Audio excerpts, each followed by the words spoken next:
So, as you guys know, I did this inspiring presentation yesterday, and you told me it was inspiring. I'm glad it was. I hope it was. Woo! And yet, I always have to think, where does the rubber hit the road? How does something become instantiated, get built? And I left you with a message yesterday to the effect of, and it was somewhat metaphorical, but it set me to thinking. In fact, you guys set me to thinking about it, and, especially as you, Nicholas recruited me to do a pitch, because I hadn't planned to do a pitch. So my wheels started turning, and I asked, how are we going to build a temple? And this is at least a proposed answer. So this social entrepreneurship venture will be designed to build permanent temples of human harmony around the world. The value proposition. This experienced economy destination, or destinations, will be where people can expect to be inspired. It's about tourism and a sense of place, and definitely a connection to the sacred, whatever the sacred means to you, but also what it means to the people who are building these. It's meant to evoke beauty, wonder, transcendence, connection, and dedication. In other words, commitment. Temple principles and practices I went over yesterday. Nonviolence, integrity, compassion, stewardship, pluralism, and rationality. And of course, we have this idea, I have to answer the question, what's the mission? Articulating the morality I just talked about. Talking about mutualism, talking about making meaning in our lives, and really understanding the means, okay, by which all of these things get instantiated. So, what are these temples like? Well, like many, they share the features of many temples, so we have to have some must-haves. Off the top of my head, I think a sanctuary or a congregation space that's beautiful and inspiring. Key features, that spaces that sacralize the core principles, balancing permanent fixtures and temporary installations. So this is an experience that you pay to get into and you go through it, but it allows you to connect to the sacred at the same time. Okay? Now, some people are going to be like, why would you ask someone to pay to connect with the sacred? Well, that's what makes it sustainable. That's what it's going to allow us to propagate.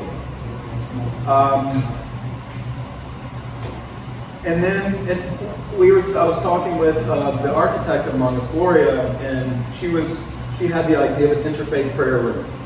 So that this holds a container for people of different faiths to be able to meditate, pray, reflect, or otherwise, based on their own faith tradition, while connecting to this rather secular understanding. So I think that's a really good idea. Nice to haves, gathering and learning spaces, administrative offices and boardrooms, guest houses and facilities. That would be a nice to have. That would be more like a campus, but thinking in MVP mode, right? And then outdoors, temple grounds, external features must have a reflection garden and of course parking. You want a means to get there. Nice to haves would be covered areas and walkways or covered outdoor picnic and gathering areas like a gazebo, something like that, where you think of the sanctuary as being nature too, right? At the very least, I'm imagining this is something, windows like this could be really good, but these will be ways to inspire the architect with thematically to create each of these. And each of these temples will be a unique architectural and experiential feature of a place. So no two will be alike, all right? Now, I'm imagining that this would be run by a DAO, a very simple DAO. All the DAO is going to be designed to do, you can use, whatever nerd consensus mechanism, what is Vitalik's voting system? Quadratic voting. That would be great.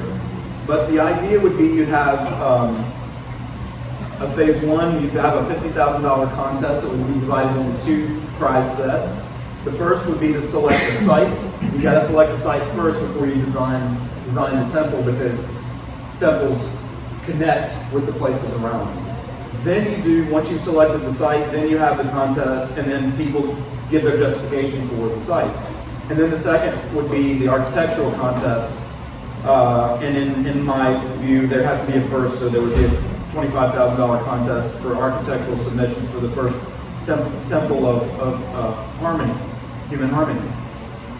So after the site contest is complete, we imagine essentially that this DAO is going to go through this process over and over again. And the more these temples have visitors and get revenue, the more it goes into the DAO treasury pot. And then as soon as there's enough money, and you do the site selection, you do the architectural contest, and then you find means of paying an implementation team to deal with liaising with the contractors and so on to get it built.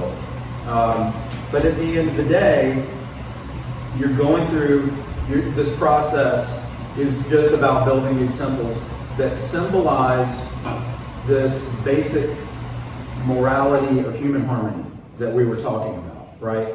And being open to interfaith with different spiritual traditions, but that these would essentially be like a slime mold or like mushroom spores that continue to propagate around the world. And the DAO would facilitate that constant process of creating new temples. So this is not really a for-profit play. I mean, every single one of them has to be profitable in the sense of revenue and excessive costs. Otherwise, you'll never get to propagate them.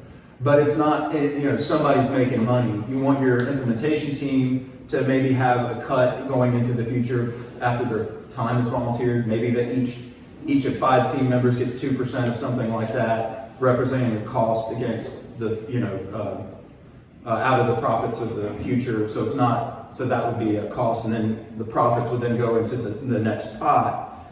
But at the end of the day, it's really driven by, it's got to be interesting enough for people to come and spend their money on a Saturday or a Sunday or a weekday if they're on vacation, and really reflect and spend time and enjoy the installations and learn. And then as the costs are covered for each location, you got to turn on the lights, you got to run the stuff, if things get old, you got to replace them. All those costs get covered. You continuously are sending money back to the master DAO.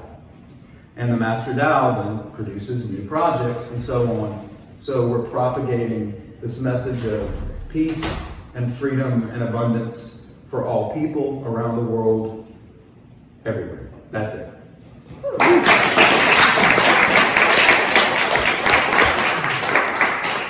3 questions?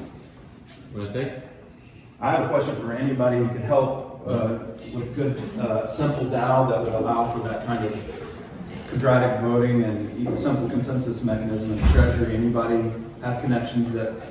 I'll give you that. Okay. Yeah. Same, not myself, but I can help you connect with somebody who won't put a back door and things like that. Awesome. Yeah, Okay. Great. Anybody else? Just one comment on my part. I was thinking about Amity, since they're in this space, and how that can be integrated into the. Yeah, this is kind of a little bit of an inspiration for that. This is almost like a temple to Bitcoin. And I can see something like this, perhaps with a few more installations and more, architectural features that people would want to pay to come in. This is a very good exemplar in my mind. People want to come here and tour it, think about it, and that's all inspiration. So this is a temple of sorts. Great. Thank you, Max. Thanks.